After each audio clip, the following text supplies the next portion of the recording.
Ah voilà. Et ben, voilà comment ça se passait quand on était dans les années 90 en fait, c'était, je pense, plus facile qu'aujourd'hui pour les comédiens, pour les jeunes comédiens.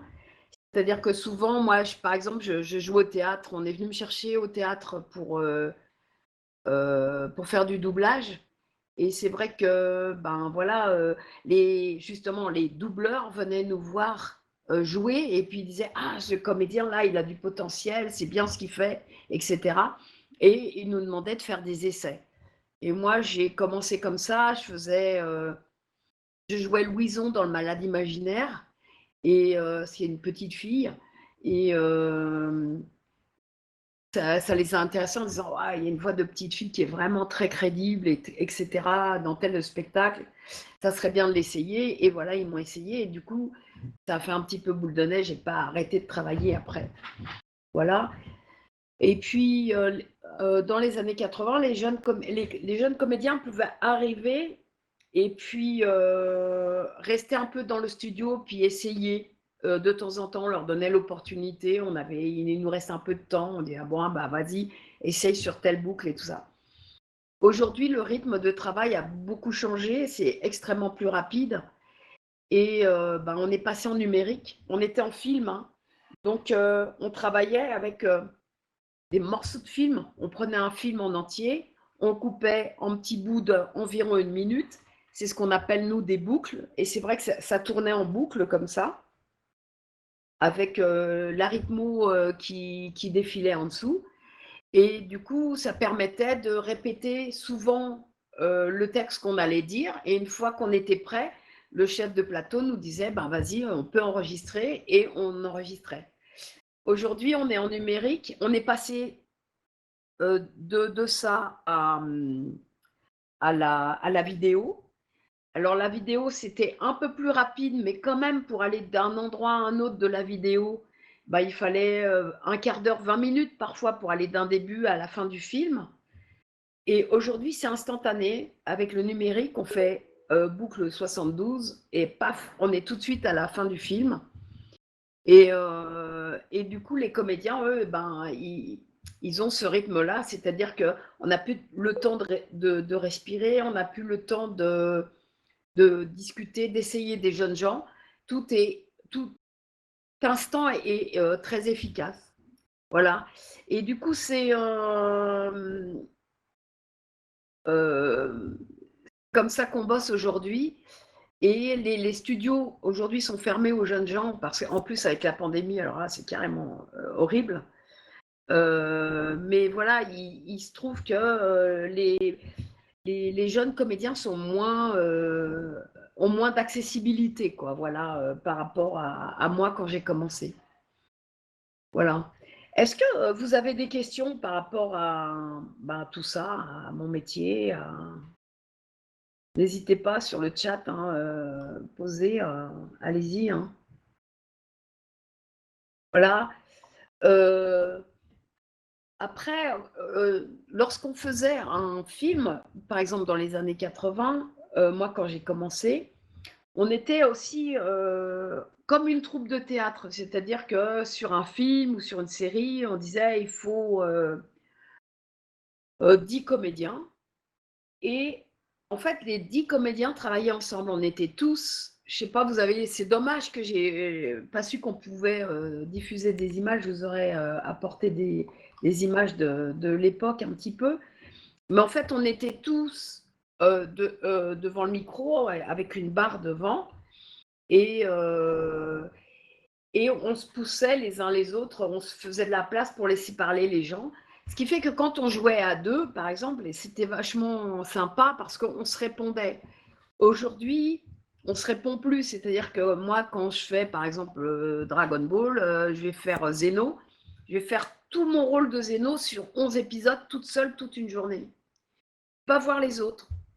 Et parfois, on a bossé un petit peu à deux, mais c'est tellement rare. Et c'était pour me faire plaisir. C'est parce que il y a Éric Legrand qui est fou dingue chaque fois que on travaille ensemble. Et voilà, ils ont eu envie de nous faire plaisir. Et du coup, on a travaillé ensemble. Mais c'est maintenant de plus en plus rare. Voilà, on travaille un petit peu chacun les uns après les autres. Pour des raisons économiques, ça coûte moins cher, hein.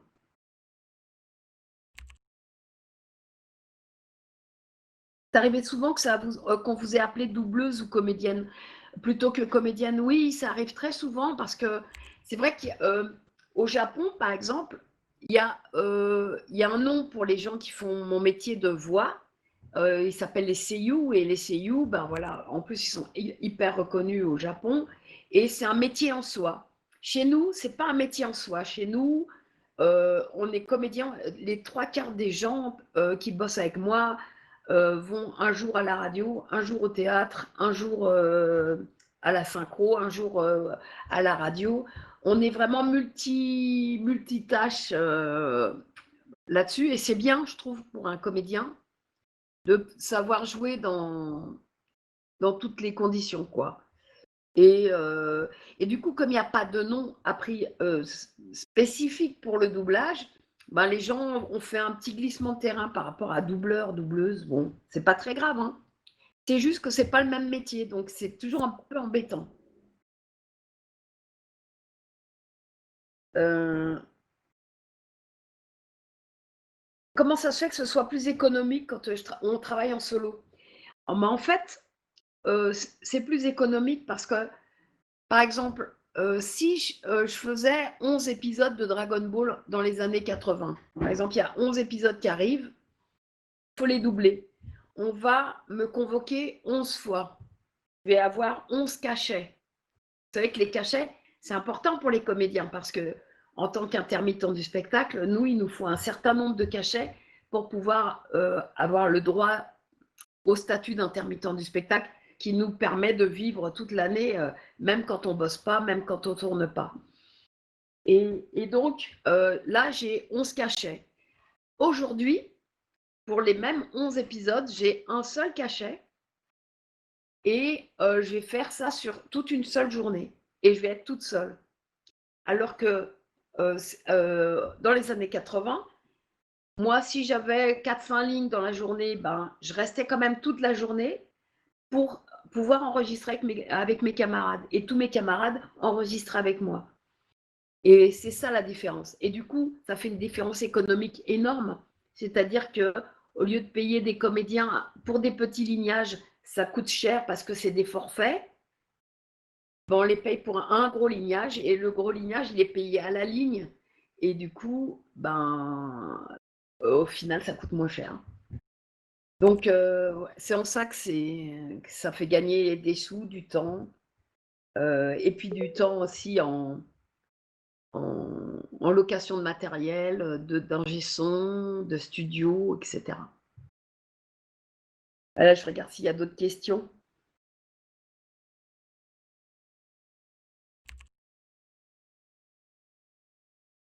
N'hésitez pas, hein.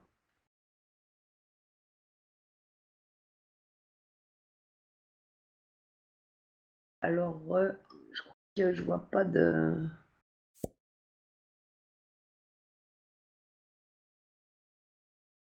Bon, ben, voilà, il n'y a pas de questions spécifiques. Euh, euh, voilà, c'est en fait toute la différence par rapport à aujourd'hui, c'est surtout une question, c'est surtout une différence effectivement matérielle et puis une différence de temps. C'est-à-dire qu'à un moment, euh, par exemple, quand on était avec du film, par exemple, il fallait une personne derrière nous, dans la cage où on faisait passer le film, comme dans les cinémas d'autrefois. Il fallait un monsieur pour charger ce film, ce petit film. Et donc, tous les quarts d'heure, on l'appelait, on disait: dis donc, Jojo, tu peux nous mettre la boucle 72, etc. Donc, il y avait un métier de plus et ce métier a disparu du coup avec la vidéo et avec les cassettes. Déjà, on avait des grosses cassettes vidéo, des bêtas, des bétanum, et, euh, et en fait, après est arrivé le numérique, et là, le numérique a tué encore plus de métiers, c'est-à-dire que, par exemple, la bande rythmo sur laquelle nous travaillions à l'époque, étaient écrites à la main par des calligraphes. C'était souvent des dames d'ailleurs qui écrivaient de chez elles, mais du coup, quand on faisait sur une phrase, par exemple, waouh, et ben le wa, il était écrit comme ça sur la rythmo, il grandissait, etc. Aujourd'hui, tout est tapé à la machine sur la rythmo et la machine ne permet pas de faire ces différences. Ou alors quand on fait il y avait des accents toniques, par exemple en anglais, qui étaient marqués, ce qui fait que au niveau de la synchro, nous, on appuyait un petit peu sur le mot, on disait Brigitte Le Cordier, par exemple, et le O, on savait que le O en anglais, il était un peu plus long que le Brigitte Le Cordier. Et donc, on arrivait à jouer cette petite finesse-là. Aujourd'hui, avec le numérique, c'est un peu moins possible. Voilà. Mais on y arrive encore, hein.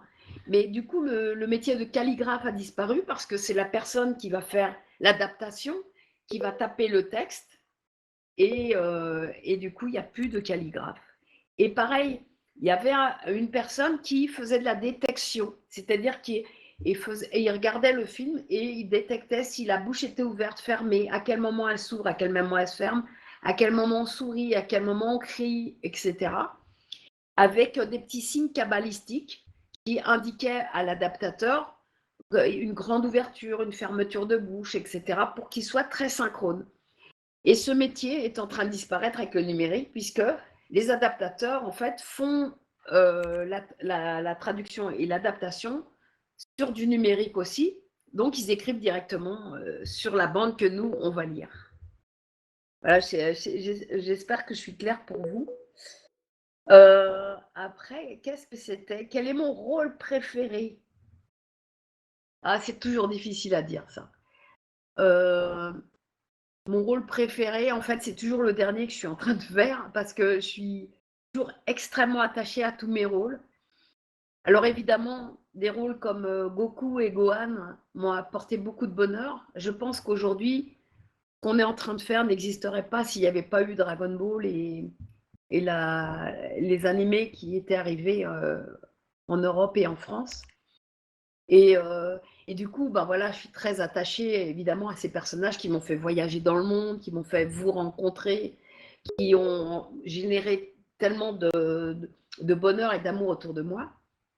Mais il est vrai que, par exemple, en ce moment, sur La Petite Mort avec David Moyer, et je dois dire que c'est un personnage que j'adore vraiment, qui existe pour de vrai, qui est touchant, voilà. Et puis, certainement, vous connaissez aussi le petit Pipoudou que j'ai fait avec l'équipe des Cassos et Balak, et bah, qui change un petit peu du registre dans lequel on me connaît habituellement avec les Oui Oui, avec les Bonnes Nuits Petits, peut-être même avec Dragon Ball, et qui fait que ben, finalement, voilà, Brigitte, elle grandit aussi. Il n'y a pas que il y a pas que ses fans qui grandissent, et ça, c'est bien. Voilà. Donc j'aime bien ce que je fais en général. Je suis toujours très attachée à mes personnages.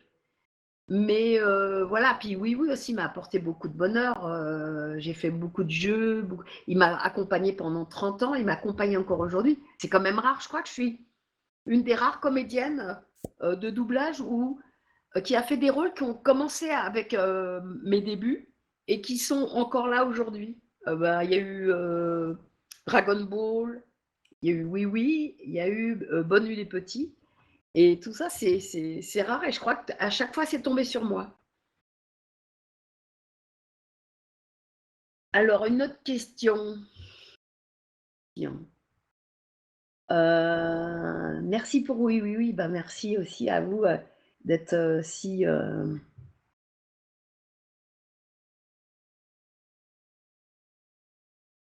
Regardez Bonne nuit les petits peu. Oui, je ne sais pas si vous avez vu, mais j'ai ouvert une chaîne YouTube. Et sur ma chaîne, eh ben, voilà, je parle de dessins animés, je parle de ce qui m'anime aujourd'hui et de ce que j'ai envie de partager avec vous. Et effectivement, sur le net, un de mes collaborateurs avait vu passer Bonne nuit les petits peu. Et pour s'amuser, il m'a mis devant et pour voir comment j'allais réagir et tout. Et voilà, on en a fait une vidéo et ça nous a bien amusé, quoi. Et moi, je trouve que c'est rigolo. Oh, on a le droit de rire. Moi, je trouve qu'on a le droit de rire avec tout. Et puis, c'est pas salir bonne nuit les petits que de se marrer, de faire dire des vilaines choses à mes personnages le temps d'une vidéo, quoi. Voilà, c'est pas très grave. Alors, synchronisation labiale est-elle une partie compliquée pour toi? Bah oui, vous savez ce que c'est que la synchronisation labiale, c'est-à-dire qu'on ouvre et on ferme au bon moment par rapport à ce qui se passe à l'image. C'est compliqué, mais en même temps, on est très aidé. Parce que la personne justement dont je vous parlais tout à l'heure qui a fait l'adaptation, elle a calé son texte sur les ouvertures de... Si elle a bien travaillé, hein, bien sûr. Elle a calé son texte sur les ouvertures de bouche, les fermetures de bouche, et les rires, les cris, et ce qui fait que nous, si on joue très précisément ce qui est écrit sur la bande rythmo, normalement on est en place. Voilà. Après, il est vrai que notre œil remonte toujours à l'image pour voir si on est vraiment bien en phase, etc. Et en général, on met quoi, allez, un an ou deux à se faire à cette bande rythmo qui est un enfer au départ. Moi, je trouvais que ça allait vite, c'était horrible. Et puis après, ben voilà, c'est comme avec un instrument de musique, quoi. On l'a apprivoisé et on arrive à faire un petit peu ce qu'on veut. Et ce qui est rigolo après, c'est d'essayer de placer des trucs impossibles et d'être synchrone quand même, quoi. Et ça, c'est des petits challenges qu'on s'amuse à faire entre nous quand il y a une phrase impossible à dire et qu'on essaye de changer. Et en fait, il y a trop de labial et on y arrive.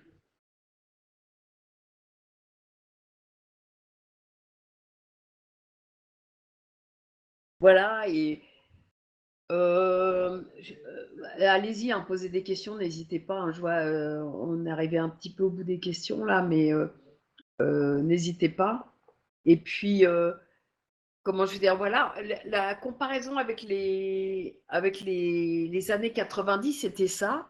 Après, euh, aujourd'hui, quand on dit qu'on fait du dessin animé, grâce à vous, hein, d'ailleurs, grâce aux gens qui ont grandi avec nous, un dessin animé maintenant, c'est plutôt bien vu, c'est plutôt agréable pour vous, etc. Mais moi, quand je suis arrivée dans les années 90 et que je dis ah j'aimerais bien faire du dessin animé, on m'a dit mais t'es malade, c'est nul, c'est pas de la culture, c'est moche, c'est pour les bébés, c'est pour les petits, tout ça. Et moi je dis mais non, ouais, il y a des dessins animés qu'on peut faire autrement, c'est un média, etc.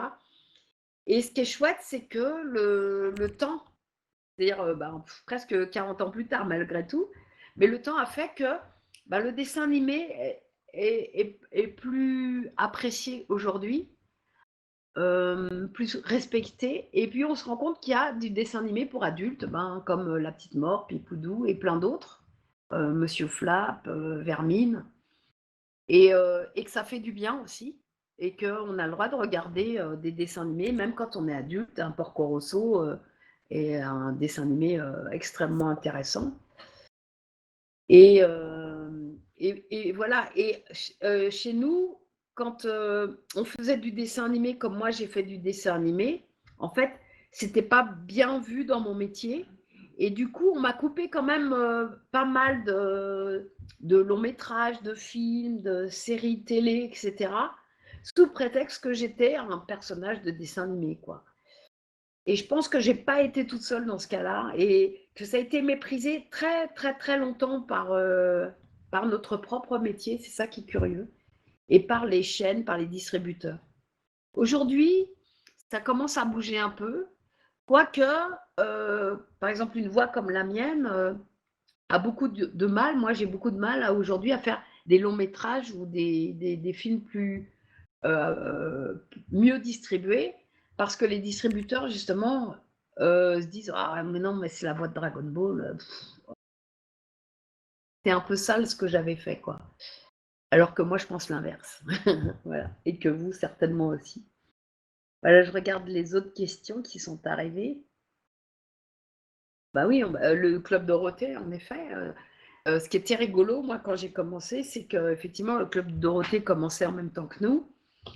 Et en fait, les studios où on enregistrait, c'était juste au-dessus du plateau de télé de Dorothée et de toute la bande. Donc on se croisait, c'était assez amical.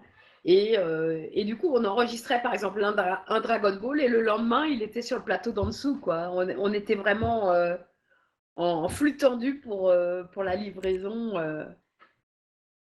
du matériel parce que vraiment, il fallait vraiment beaucoup fournir. Mais en même temps, c'était chouette pour nous parce que moi, je débutais et en fait, je travaillais comme une dingue sur plein de choses extrêmement différentes, plein de produits différents.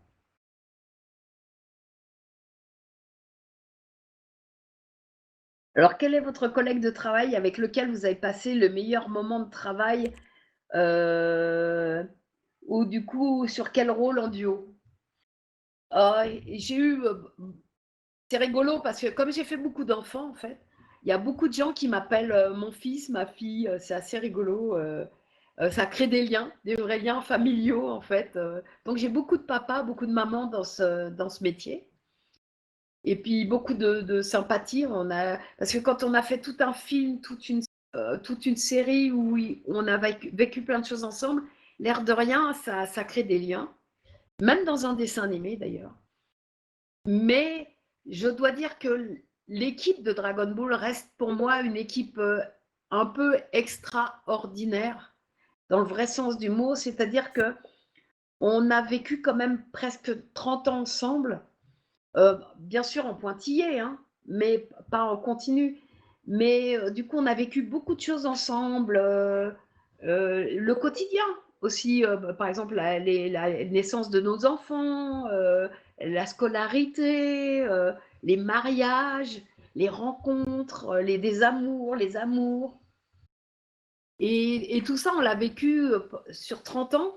Donc, on est extrêmement liés. Toute l'équipe de Dragon Ball est extrêmement liée. Nos enfants sont liés entre eux.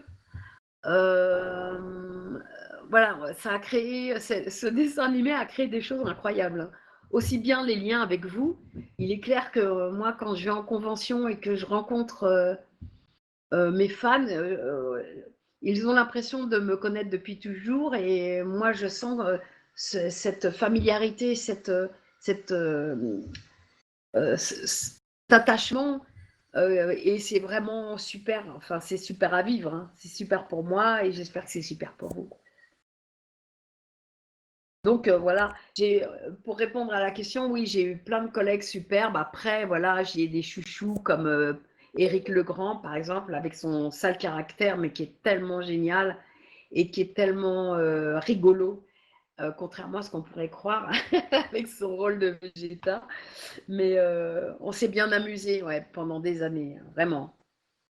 Faire des petits challenges, des trucs comme ça, s'embêter. Mais la joie, pour les derniers enregistrements de Dragon Ball, il n'était pas avec moi, ou on a été peu ensemble. J'étais un petit peu avec Patrick, mais pas tant que ça non plus. Et, euh, et c'était mignon parce que le soir, je rentrais chez moi, puis en fait, j'avais un petit SMS de mes camarades qui disaient: «Oh, je t'ai entendu dans Zeno, c'est trop mignon, c'est trop bien», etc. C'était vraiment superbe. Après, voilà.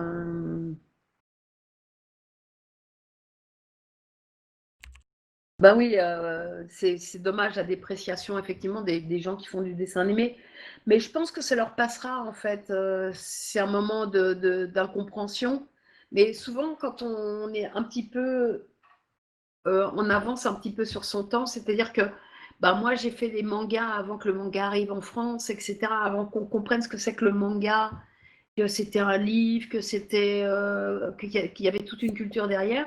Donc j'étais un petit peu en avance sur ce truc-là. Donc les adultes de l'époque regardaient ça avec des yeux mais extrêmement méfiants et c'était pas beau et c'était pas bien quoi.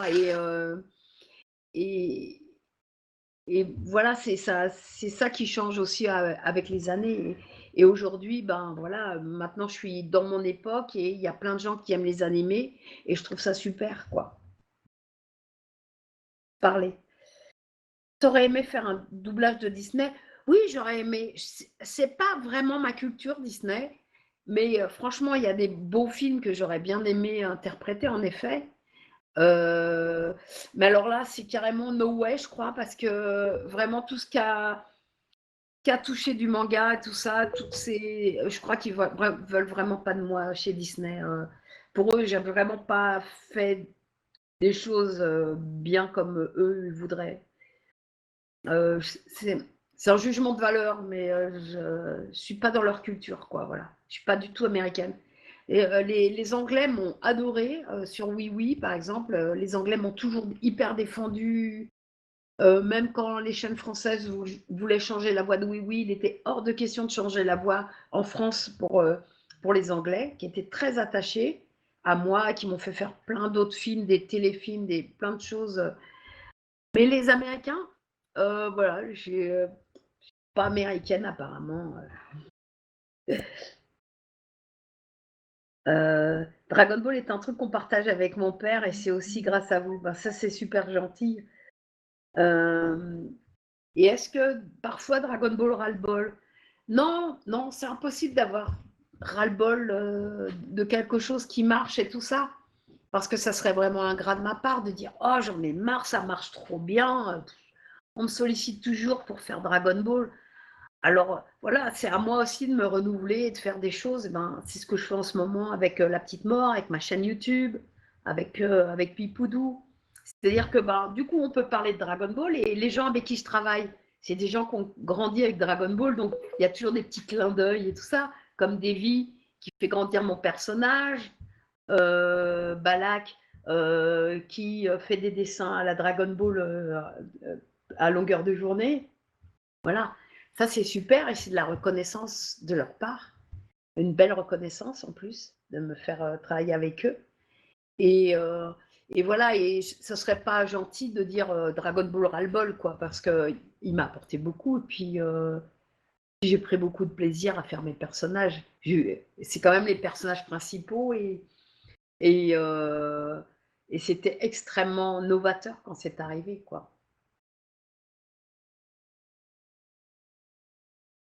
Voilà, je regarde, je vois plus d'autres questions. N'hésitez pas, allez-y. Ah, il y en a en général, ce sont les femmes qui doublent les personnages enfants. Oui, c'est vrai. Euh, en fait, quand je suis arrivée dans les années 80 encore, ouais, on peut comparer à aujourd'hui, il n'y avait pas encore l'Europe et en tout cas l'Europe d'aujourd'hui. Et en fait, en France, la législation pour faire travailler les enfants est très drastique. Et on n'avait pas le droit d'utiliser les enfants pour, par exemple, faire de la pub. Ou alors, quand ils faisaient de la pub, ils n'avaient pas le droit de toucher la chose, l'objet qu'on était en train de vendre et tout ça, pour les protéger, pour pas pour que les enfants puissent avoir une croissance normale, quoi, sans se poser la question est-ce que je ressemble à une voiture, est-ce que je dois vendre Myrlène, etc. Donc, il y avait ça pour les protéger, et notamment en doublage, on faisait travailler les enfants sur des longs métrages, mais jamais sur des séries et encore moins sur du dessin animé. Euh, pour les protéger, parce que un enfant, ben, c'est pas son truc de travailler, c'est un vrai travail. Hein. C'est 9 heures de studio, c'est long et c'est difficile, et c'est pas un endroit pour un enfant. Et avec l'Europe, la législation a changé parce qu'il y avait plein de pays européens, justement, il n'y avait pas la protection des enfants et tout. Et au lieu d'aller dans le sens de la protection des enfants, on est allé un petit peu on ouvre un petit peu. Fait qu'aujourd'hui, les enfants sont protégés, bien sûr, en France, toujours, ils ont des contrats spéciaux. Mais maintenant, ils ont le droit de travailler, ils ont le droit de faire de la pub. D'ailleurs, on les voit dans toutes les pubs hein, aujourd'hui. Il n'y a pas une pub sans un enfant, j'ai l'impression. Même pour vendre les voitures, c'est les enfants qui choisissent les voitures.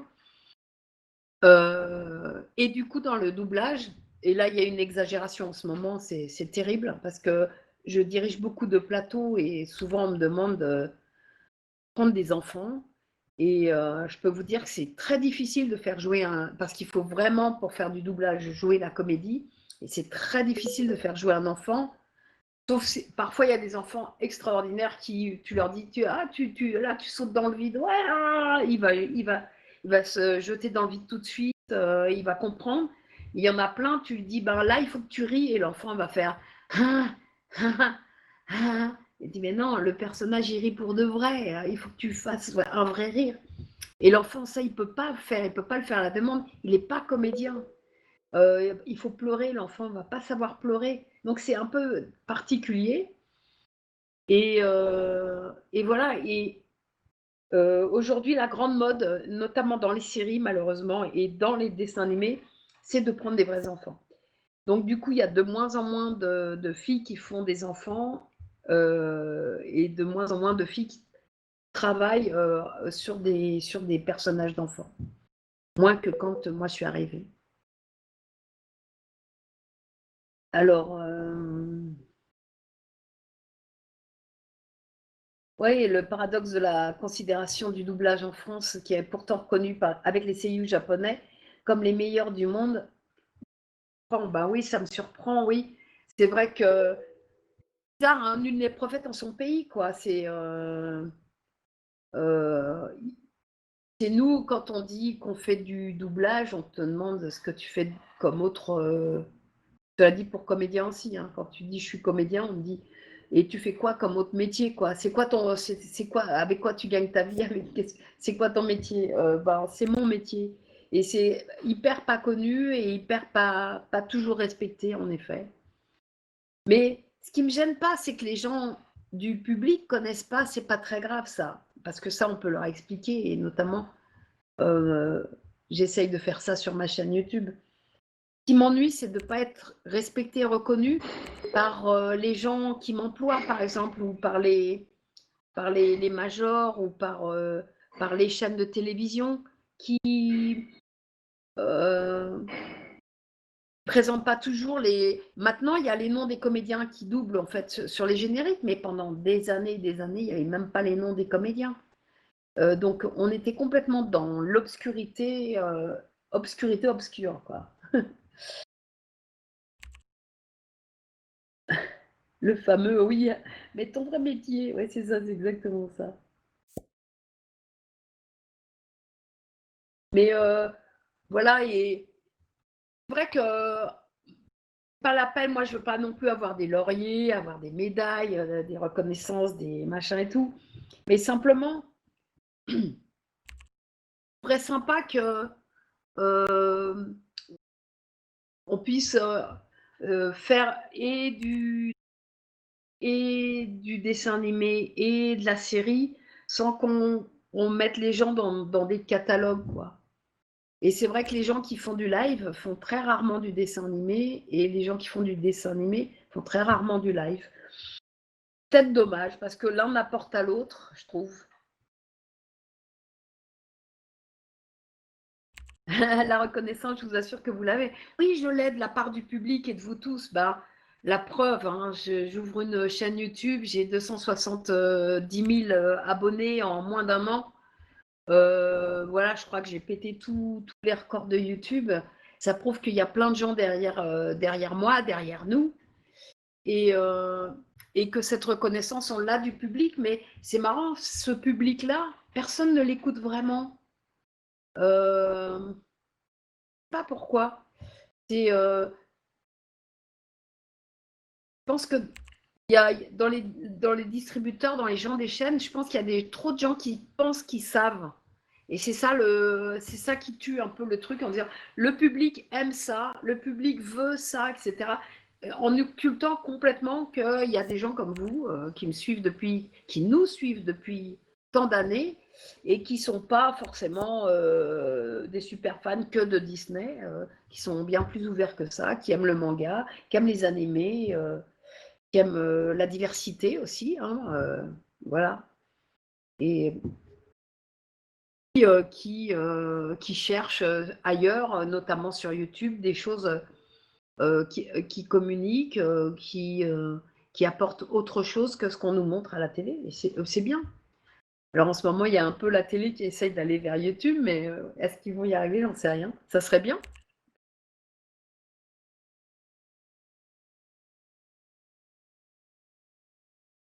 Oui, voilà, c'est ça. Ce que me dit Karen en me disant que j'arrive pas à lire les noms, c'est trop sombre pour moi. C'est trop petit. En effet, YouTube permet de parler de tout ça, de diffuser tout ça. Par exemple, La Petite Mort qui parle de la mort, on ne diffuserait jamais ça sur une télévision normale. Bah, par contre, la télé s'en est emparée, et c'est tant mieux, pour le diffuser sur le net. Et ça, tant mieux, on dit, ben voilà, ça c'est une œuvre sublime à faire découvrir sur le net, et le net permet ça en effet. Est-ce difficile pour un doubleur français, alors on n'est pas des doubleurs, pour un comédien français sur animé japonais, de retranscrire toutes les intonations, les cris et tout ça? Oui, ben voilà, c'est que nous, on fait une version française, donc on ne peut pas jouer comme au Japon. Au Japon, eux, ils jouent souvent au kabuki avant de faire du doublage. Le kabuki, c'est un art théâtral, en fait, où tout est très, très extérieur.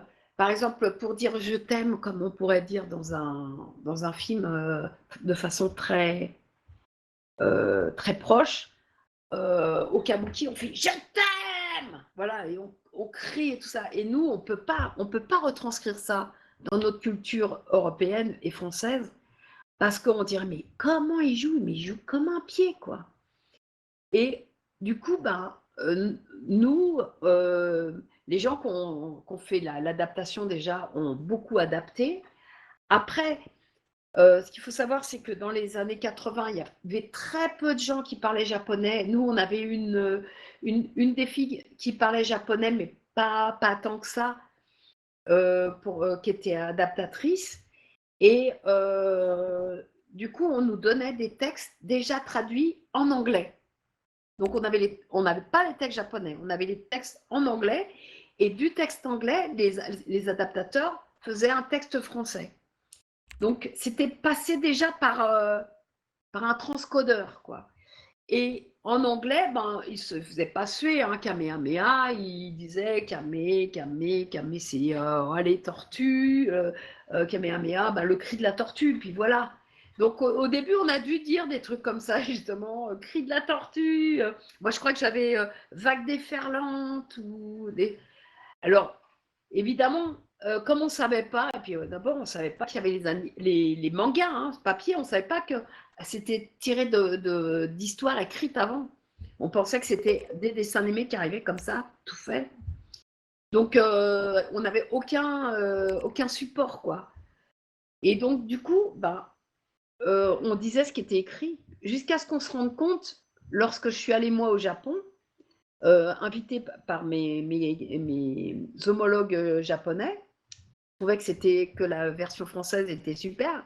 Et grâce à moi, c'est sympa, ça fait du bien à l'ego.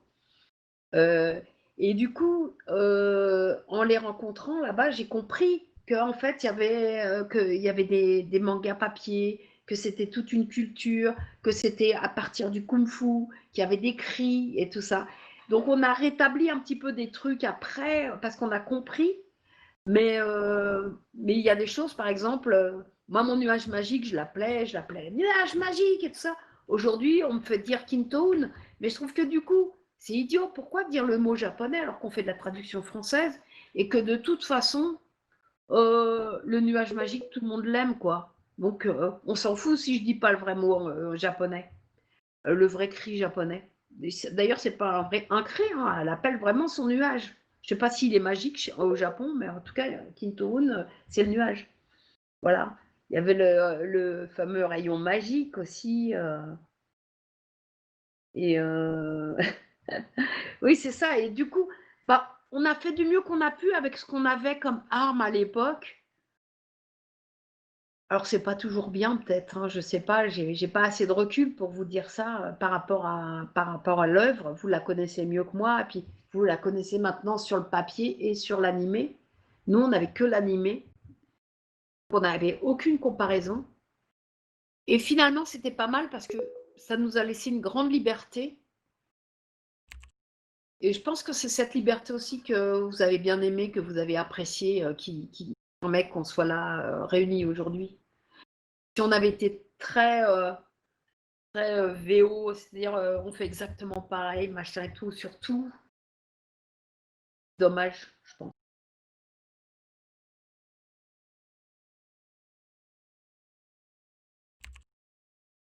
Ah oui, ça donnait des trucs, attention! Voilà, vous savez, c'est un petit peu le problème en ce moment. Là, on est en train de dire, ouais, il faut démanteler Colbert parce que c'était pas un gentil monsieur, il faut démanteler machin. Je suis assez d'accord, hein. Mais est-ce qu'il faut tout casser pour autant? Je pense pas. Voilà, nous, à l'époque, on a dit, bah, heureusement, on a gardé le Kamehameha, mais on a dit certainement plein de bêtises. Euh, Finalement, ça n'empêche pas de la compréhension du dessin animé. Et donc, je pense qu'il faut le laisser en l'état aujourd'hui, parce que c'était comme ça qu'on l'a fait dans ces années-là. Et qu'on corrige aujourd'hui, ben voilà, c'est une bonne chose. Par exemple, dans Dragon Ball Super, maintenant, il y a des vrais Japonais qui sont là, qui checkent le texte et tout ça. Bon, ce qui est dommage, c'est que du coup, ben, je ne peux plus faire mon nuage magique, qui me manque beaucoup. Alors, j'essaye d'en faire de temps en temps, mais évidemment, ils sont effacés. Mais voilà, ça va être une autre ère. Et du coup, on s'amuse beaucoup moins hein, sur Super. Pourtant, je pense que ça doit être bien comme dessin animé parce que je le trouve bien dessiné finalement.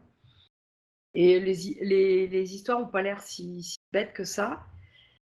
Mais bah, du coup, nous, on ne connaît plus du tout la continuité du dessin animé. Autant Dragon Ball Z, GT, tout ça, on connaissait l'histoire du début jusqu'à la fin, puisqu'on était là tous les jours. Tant là, moi, je ne peux pas vous dire ce que raconte euh,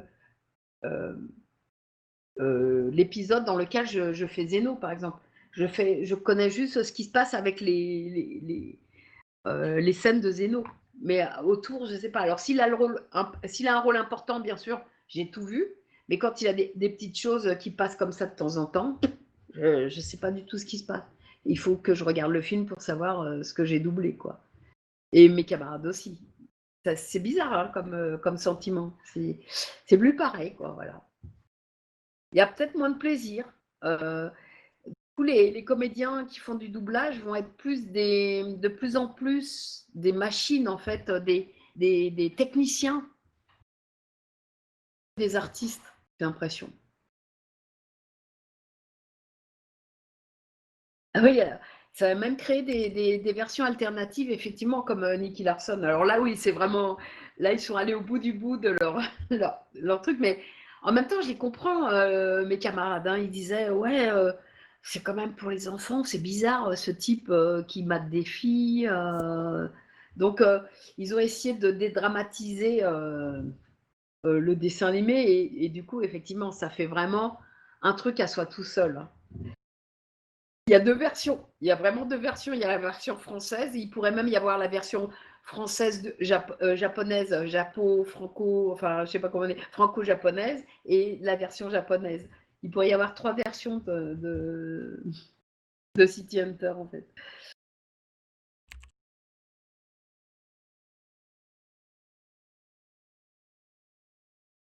Ouais, les donneurs de voix, les machines.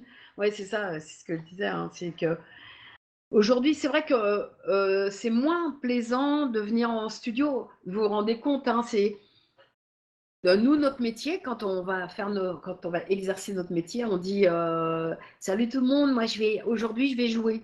Parce que notre métier, c'est de jouer, on joue la comédie, quoi.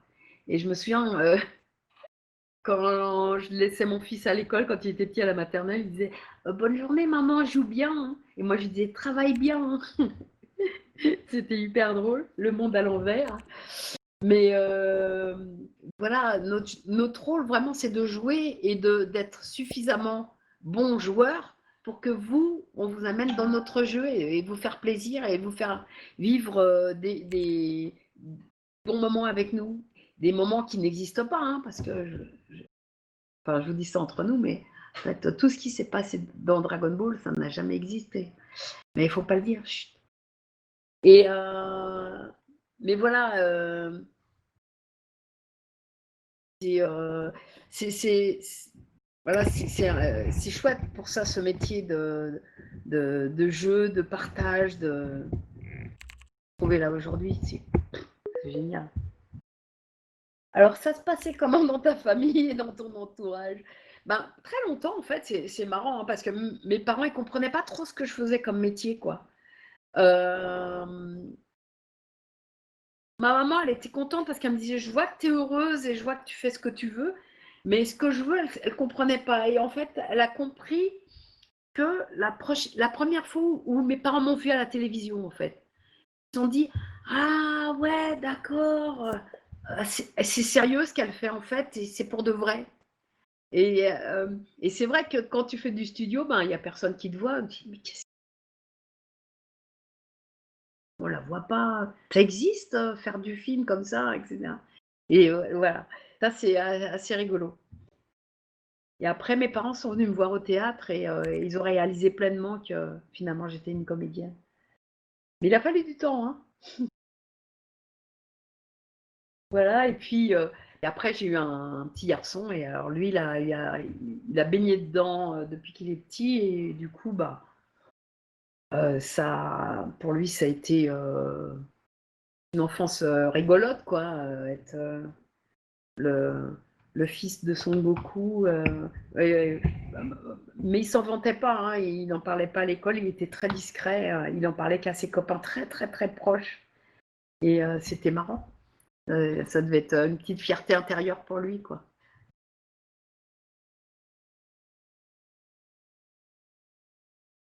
Voilà, vous avez d'autres questions? Ah ouais, vous garderez le secret aussi vous? Bon d'accord, super. Heu, Sorte de passion, d'attirance pour le Japon. Oui, oui, oui, en fait, c'est marrant parce que la première fois où je suis allée au Japon, invitée donc, par l'équipe de Dragon Ball, par les producteurs et tout, parce que là-bas les seiyū sont tellement reconnus, qu'ils pensaient que j'étais au moins aussi reconnue que mon homologue Masako Nozawa. Et en fait, je suis arrivée là-bas, je leur disais: «Non, non, non, moi je suis rien, je suis personne, personne connaît mon nom» et tout ça. Ils n'arrivaient pas à comprendre et moi quand je suis allée là-bas, en fait, je me suis dit: «Pays, ça va pas me plaire, pas trop», j'avais même pas emmené d'appareil photo pour vous dire, hein, que vraiment, c'était une culture mais extrêmement loin de nous. Dragon Ball commençait et cetera, ça commençait à avoir un peu de notoriété en France, mais très peu, c'était vraiment les tout débuts et en fait, je suis arrivée là-bas, à l'aéroport, je vois Dragon Ball partout, des Goku partout, des Goku dans toutes les vitrines. Ah mais en fait, c'est un phénomène ce que je suis en train de faire et puis, voilà et c'était incroyable. Et je me suis retrouvée un petit peu dans un conte de fées. Je me suis retrouvée dans une émission de télévision où les gens m'adoraient alors qu'ils ne me connaissaient pas, etc. Mais c'était dingue où je demandais un truc, ils disaient ça existe, paf, je l'avais tout de suite comme si j'étais avec la lampe d'Aladin, tu vois, en train de la frotter, c'était dingue. Et, et du coup, ils m'ont beaucoup promené dans. J'avais une interprète. Du coup, mon interprète m'a beaucoup promené dans Tokyo. Après, j'ai demandé est-ce que on pourrait passer à Kyoto. Donc la deuxième semaine, je l'ai passé à Kyoto et ils m'ont fait visiter leur pays et là, j'y suis pas tombée en amour quoi. Je voulais même apprendre le japonais en rentrant. Je voulais apprendre le japonais. J'avais acheté un logiciel de calligraphie et tout ça parce que vraiment, je me disais c'est trop beau, c'est trop bien. Je suis revenue avec plein de musique, plein de mangas parce que du coup, j'ai découvert le manga papier que je connaissais pas, qu'on on ne connaissait pas ici, c'était pas encore arrivé quoi. Et, et j'étais fascinée, fascinée, une grande claque quoi. Et puis c'est rigolo parce que des Français, des Européens, il y en avait très très peu là-bas à l'époque, ce qui fait que quand on se croisait dans la rue, alors j'allais dire on était les plus grands, pas moi, mais les Européens étaient les plus grands. Les Japonais sont à peu près grands comme moi, donc j'étais extrêmement à l'aise. Mais du coup, les Européens, on les repérait tout de suite parce qu'ils étaient blonds, parce qu'ils étaient grands. Et c'était rigolo, quoi. Et il y avait tous les yeux qui étaient braqués sur moi parce que j'étais blonde, que j'avais les yeux bleus et que pour eux, c'était magnifique, quoi. C'était extrêmement rare de voir des Européens. Je pense qu'aujourd'hui, je crois que c'est une des premières destinations de voyage de France, quoi. Le Japon, c'est chouette, hein. Donc ça veut dire que voilà, Dragon Ball, ça a généré tout ça aussi, hein. Tous ces échanges culturels, etc. Et ce qui est rigolo, je me pose cette question assez souvent, c'est avant le manga, en fait, avant la culture japonaise, avant France 5, avant le Club Dorothée, dessins animés qui étaient connus, ben, bien sûr, c'était Disney, mais à part Disney, ce qui était différent, c'était le dessin animé tchécoslovaque et russe. Et les Russes et les Tchécoslovaques faisaient beaucoup de dessins animés. Et je me dis, est-ce que si on n'avait pas été chercher des trucs au Japon, aujourd'hui, tout le monde irait en Tchécoslovaquie? Les gens parleraient tchécoslovaque? Je ne sais pas. C'est rigolo de se poser la question, en tout cas. Voilà, donc ouais, c'est devenu... Le Japon, c'est devenu, ouais, peut-être pas une passion, mais quelque chose qui m'intéresse, qui me touche de près. J'ai toujours l'impression d'être franco-japonaise, quoi, d'être le média japonais en France, voilà. Ça passe toujours par moi. Alors, j'ai l'impression que le doublage prend une influence. Oui, c'est vrai que on parle un peu plus du doublage maintenant, mais quand même, vous voyez, regardez, Patrick Poivet est mort il y a 2 jours. Vous savez qui c'est, Patrick Poivet? C'est la voix de Bruce Willis. Il est venu beaucoup avec moi dans les conventions. On est allé beaucoup au TGS. Je crois qu'on est allé à Montpellier ensemble. On a baroudé un petit peu. Il est venu avec moi en Belgique et avec Patrick Borg. Patrick aussi l'a emmené partout. C'est un excellent comédien. Ben, la voix de Bruce Willis qu'on connaît tous, hein, qu'on a tous dans l'oreille, et de plein d'autres, hein, et du Clochard dans La Belle et le Clochard, plein de choses. Et ben voilà, Patrick est décédé et il y a, c'est même pas, je crois que ils en ont parlé sur Rire et Chanson parce que c'était la voix de Rire et Chanson, mais je suis pas sûre qu'on en ait parlé au journal télévisé ou qu'on en ait parlé, qu'on ait fait un petit truc, un petit papier sur France Info. Euh, Moi, quand j'ai ouvert ma chaîne YouTube, il y a eu un petit papier sur France Info. C'est super, c'est chouette. Ben, quand il y a un comédien de doublage qui disparaît, aussi important que Patrick, on pourrait lui faire un petit hommage, quoi. Et il y a de quoi dire, en plus, il y a de quoi raconter sur lui. Voilà. Alors, est-ce qu'à présent, je parle un peu japonais? Ben non. En fait, je m'étais promis en rentrant du Japon d'apprendre le japonais mais en fait, j'ai jamais eu le temps. Et en fait, c'est vraiment une langue où il faut vraiment s'y mettre parce que c'est une langue qui est tellement différente de la nôtre qu'il faut vraiment travailler. En plus, je suis pas super douée pour les langues, hein. Moi, je suis douée pour les mathématiques, pour la physique, mais alors pour les langues, mal, comme beaucoup de Français d'ailleurs. Mais ben voilà, je, je dois dire 3 mots, quoi. Je dis oishi, ça veut dire c'est bon. Je dis ce que je dis, arigato. Et je crois que c'est tout. Euh, D'ailleurs, je ne sais pas comment on pourra remplacer cette voix. Ah oui, la voix de Patrick Poivet. Ouais, je sais pas, ça va être très très dur. Ça va être très très dur de remplacer Patrick, mais malheureusement, on trouve toujours. Mais c'est vrai que cette année, on a eu des grosses pertes, hein. On a eu Odile Schmidt, bah, qui faisait beaucoup aussi de voix d'enfant, magnifique. Et une grande voix aussi, Patrick Béthune. C'était une hécatombe, franchement. C'est Covid et les disparitions de potes pour des maladies à la con. Ouais, on n'a pas été gâtés, quoi. Voilà. Et c'est toujours difficile de remplacer une voix parce qu'on va trouver quelque chose, mais le comédien qui va le remplacer va se sentir un peu obligé de l'imiter, etc. Et du coup, quand on imite quelqu'un, on n'est plus libre, on n'est plus soi-même. Alors que Patrick, il n'avait pas besoin de s'imiter, il était lui-même, quoi, il était bien.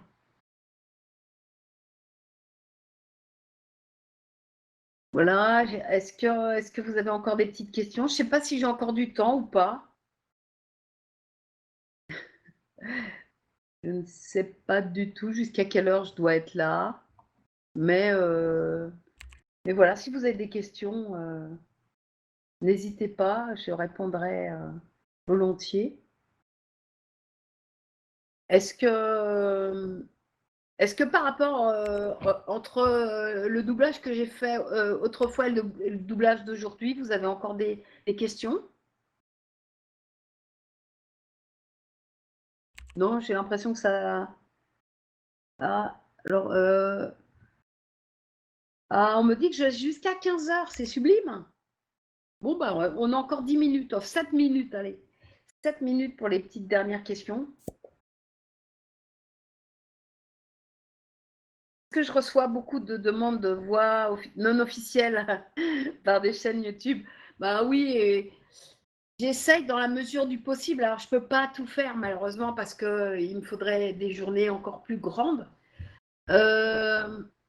Mais j'essaye de soutenir un maximum de petites chaînes YouTube, en effet, surtout quand les gens ont un contenu chouette, sympa, autour du dessin animé, autour des voix, autour de films, autour même de jeux vidéo.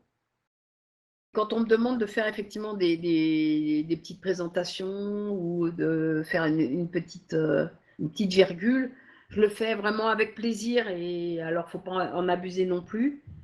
Euh, mais voilà, il y a pas de, il y a pas de souci. Je suis toujours là pour aider les jeunes gens à faire des choses sympas, quoi. Ça me rappelle ta voix. Bah oui, oui, voilà. Par exemple, il y a des gens qui font Maliki, vous devez connaître, c'est une bande dessinée qui est sur Internet.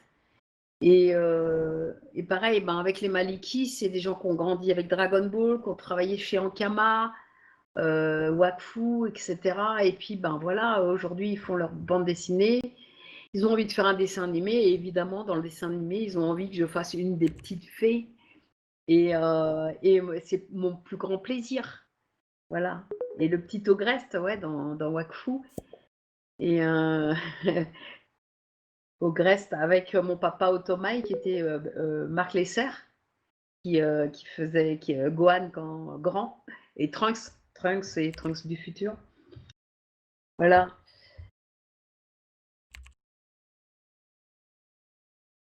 Sont mes gros projets de doublage aujourd'hui? Ben, en ce moment, moi, je travaille sur les blagues à Toto, ou que je dirige. Hein, je fais pas de voix dedans.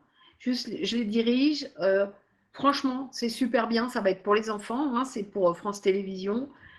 Que les scénarios sont superbes. J'adore cette équipe. On s'est vraiment bien entendu, etc. C'était vraiment bien.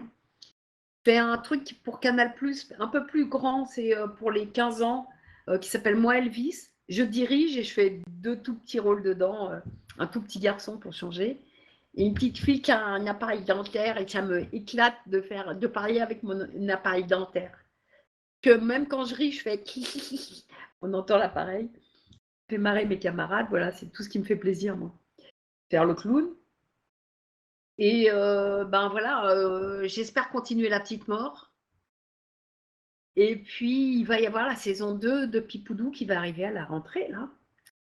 Et je viens de terminer un beau projet, magnifique projet, qui est la bande dessinée de Cyprien, qui a été mise, Roger et ses humains, qui a été mise en dessin animé et qu'on va présenter à la rentrée. Voilà, et ça va être chouette. Ça va être chouette, chouette, chouette. Je suis très contente d'avoir fait ça. Belle équipe. Voilà, je crois qu'on ne trouvera pas meilleure voix pour Pipoudou. Ah, merci, c'est gentil. Et c'est vrai que quand ils se sont posé la question de trouver une petite voix naïve pour un petit personnage qui devait rester naïf, je pense que ça a été focal sur Brigitte, quoi. Voilà, quand tu diriges, tu décides du cast. Alors, pas toujours. Quand je dirige, Souvent, on me demande le casting, ou quand je dirige pas d'ailleurs, par exemple, sur La Petite Mort, à chaque fois qu'il y avait un guest, Davy me disait, tiens, mon personnage, je le vois comme ça, c'est plutôt tel tempérament, tout ça. Est-ce que tu es un comédien? Je lui présentais un ou deux comédiens et il me disait, ben, c'est celui-là, quoi. Donc c'est comme ça que Maïk Dara a pu travailler avec nous. Euh, euh, Benoît Alman sur Hugues, ça c'est super. Mais par exemple, sur les blagues à Toto, par exemple, j'ai présenté des gens pour faire le casting, mais c'est absolument pas moi qui ai choisi. Et en fait, du coup, ça n'a pas été choisi, à part Nathalie Holmes. C'était pas dans mes listes de propositions de personnages, parce que je crois qu'ils avaient déjà envie de travailler. Alors, je me retrouve quand même avec Donald Renew, que j'adore. Mais bon, là, j'avais envie d'ouvrir à d'autres voix, etc. Et ça n'a pas été possible du tout. Mais bon, c'est pour mon plus grand plaisir quand même, hein. Il y a Philly Keita, il y a Magali Rosenzweig. Voilà. Mais du coup, là, j'ai pas choisi. On choisit pas toujours, en fait, effectivement. Des fois, les producteurs ont envie, ou les réalisateurs ont envie de choisir leur voix. Et après, toi, tu diriges les comédiens qui t'amènent, quoi. Mais c'est chouette. Moi, j'aime bien faire les castings aussi parce que ce que j'aime bien, c'est mélanger les vieux de la vieille. Ben, par exemple, prendre un Éric Legrand ou un Patrick Borg que j'adore, avec qui j'adore travailler encore aujourd'hui. Et puis, de prendre des petits jeunes qui arrivent en même temps. Et du coup, les uns apportent aux autres. Les jeunes apportent leur fraîcheur aux vieux gars, là, comme Patrick. Et Patrick apporte son savoir-faire aux petits jeunes. Et ça, c'est vachement important bien ces rencontres, en fait. Voilà, qu'est-ce que j'ai d'autre comme question? Le mélange des générations. Bah ouais, mais je suis parce qu'on ne peut pas travailler toujours qu'avec les mêmes, même si ça nous fait plaisir, même si c'est rassurant aussi. C'est rassurant pour un directeur d'acteur ou un chef de plateau de prendre toujours les mêmes comédiens parce que tu sais comment les diriger. Tu sais ce que tu vas leur demander. Et eux, toi, moi, il y a des moments, je fais des phrases, mais tellement nulles. Du coup, j'ai même pas besoin de finir ma phrase que la comédienne ou le comédien a déjà compris ce que je suis en train de lui demander. Je dis, non, je le voudrais plus. Toi, oui, oui, attends, ouais, j'ai compris. Ouais. Et hop, c'est parti, quoi. C'est ça aussi. Il y a de la complicité avec mes camarades. C'est ça qui est bien. Et quand je dirige, j'aime bien cette complicité, j'aime bien garder cette complicité. Je suis pas du tout euh, le retort cheftaine, quoi. Pas du tout.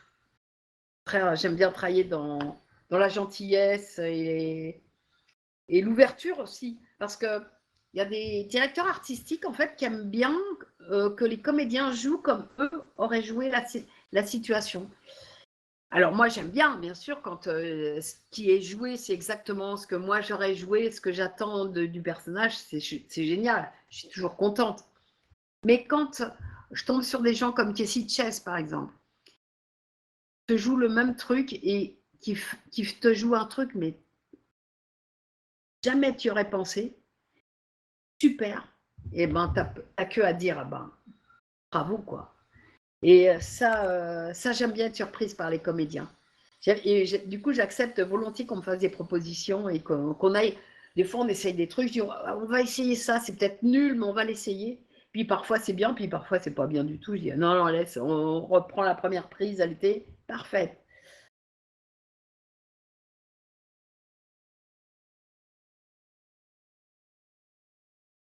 Comment la transition se passe entre directeur artistique et comédien? Alors là, je crois qu'on a.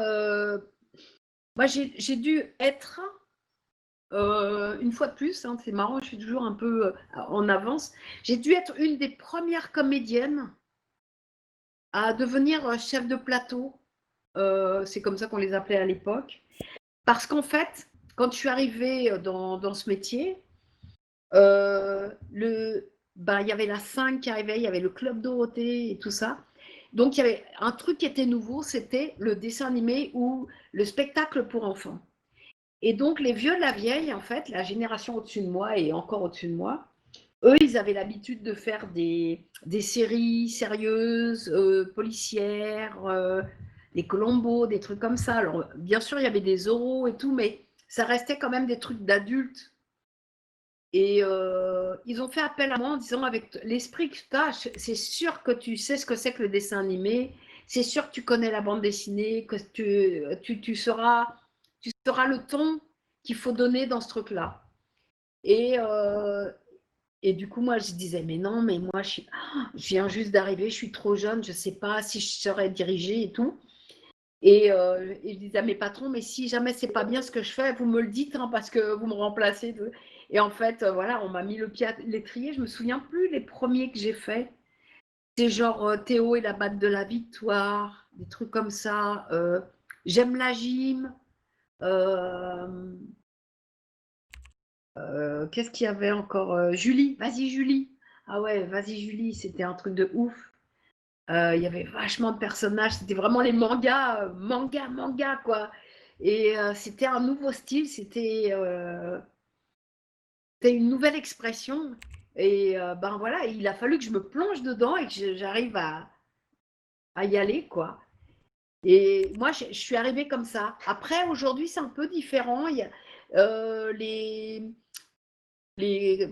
distributeurs, notamment Warner, Disney, etc., aiment bien travailler avec ou des gens très chevronnés comme Barbara Tissier, qui a commencé en même temps que moi d'ailleurs, on est de la même génération, ou, euh, ou des gens très très jeunes, parce que les vieux, c'est ringard. Voilà. Donc, du coup, ils prennent des jeunes. Alors, je me dis que quand même, pour diriger des gens, il faut quand même avoir un petit peu de bouteille, avoir un petit peu une vue d'ensemble. C'est comme un chef d'orchestre, quoi. Tu ne peux pas diriger un orchestre si toi-même, tu n'as pas joué un petit peu d'instrument et si pas quelle écoute tu dois avoir, qu'est-ce que tu dois écouter, etc. dans un orchestre. Et bien là, c'est pareil. Comment être directeur artistique sans avoir un peu d'expérience? Mais aujourd'hui, voilà, c'est la volonté des auteurs. Ils font appel à beaucoup de jeunes gens. Donc tant mieux, ça renouvelle un petit peu le métier. Mais du coup, je trouve que il y a des gens qui n'ont pas forcément leur place, quoi. Faire un plan de travail déjà pour faire travailler les comédiens, pour organiser le travail à l'avance, c'est un boulot de ouf, quoi. Et beaucoup de gens de la jeune génération ne savent pas faire de plan de travail. Voilà. Et, ben, je le déplore, je le déplore. Voilà. Ben, merci à vous, bonne journée, pour ceux qui me souhaitent bonne journée. Et puis voilà, il y a plein de gens qui sont en train de se téléporter parce que je pense que la conférence est finie. Ben ouais, j'ai un peu débordé même. Je vais vous dire au revoir à tous. Je suis hyper contente de vous avoir vus tous là et je trouve ça sympa. Et puis, regardez ce que je vais faire pour le coup. Moi, je pense que ça mérite une petite danse, non? Vous appuyez sur F7, vous allez tous danser. Moi, je suis pas. Euh, à la prochaine Bordeaux Geek, on danse tous sur la scène avec Dina et on fait cette danse.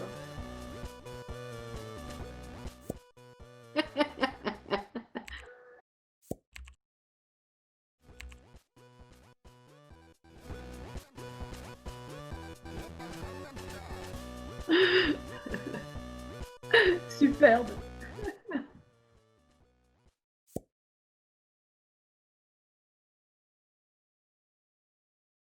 Bien comme façon de se dire au revoir, mais on va faire ça tout le temps maintenant. C'est un nouveau concept BGF.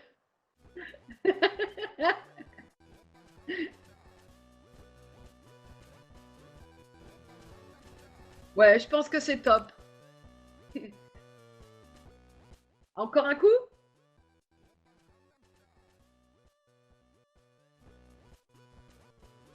On va faire un dancing. Ah, waouh! Trop fort! Ouais! Gauthier, t'es trop fort! Bon, bah, je vous fais des gros bisous, à bientôt.